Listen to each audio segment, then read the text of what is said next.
Les transformations dans Unity peuvent entraîner des désarticulations et déformations involontaires. Je vais expliquer une des causes et comment corriger ce problème. Je vais faire un plancher avec ce cube et je vais aller chercher un autre cube pour expliquer cette déformation. Alors ici, mon plancher a des valeurs taille-échelle qui sont variées. Et si je place mon cube en fend du plancher, afin de pouvoir faire des manipulations de l'ensemble de la hiérarchie, eh bien, mon cube va subir des déformations dues aux valeurs taille-échelle de son parent. Alors, si je prends l'outil de rotation et que je fais une rotation sur le X ou le Z, on peut observer ici les déformations qui sont non désirées.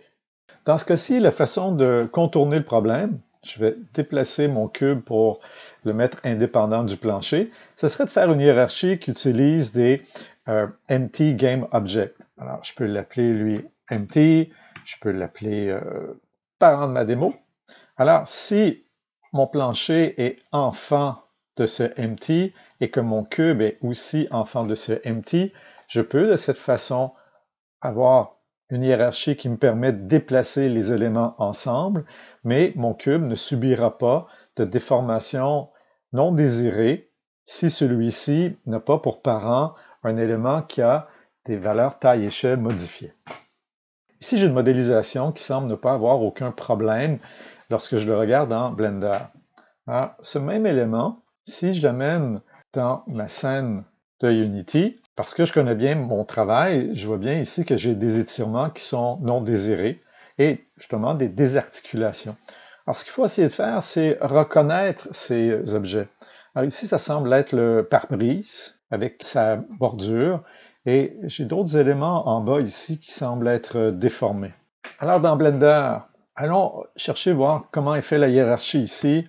Alors, si je prends point au clavier numérique dans la vue Outliner, je viens de cadrer. Je suis ici avec un affichage en mode scène pour ne pas être dépendant de mes différentes collections. Alors, c'est un élément ici qui se trouve à être déformé.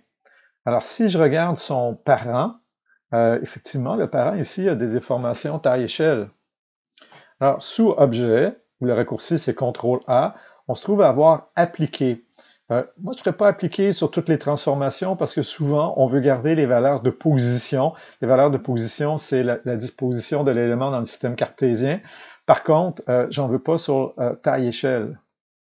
Alors, ici, est-ce que son parent ici en avait aussi? Oui, le parent aussi en a. Alors, je fais appliquer, taille-échelle. Le parent de tout le monde ici ne devrait pas en avoir. Alors, ici, peut-être que ma plateforme, oui, ma plateforme a aussi des déformations. Elle se trouve être parent de bien d'autres éléments. Alors, je vais faire appliquer taille-échelle. Donc, appliquer taille-échelle fait en sorte de garder exactement le volume, les proportions de l'élément, mais se trouve à changer les valeurs ici pour 1, 1, 1. Donc, c'est comme si c'était l'origine qui était modifiée sans modifier, si on veut, les surfaces de l'objet.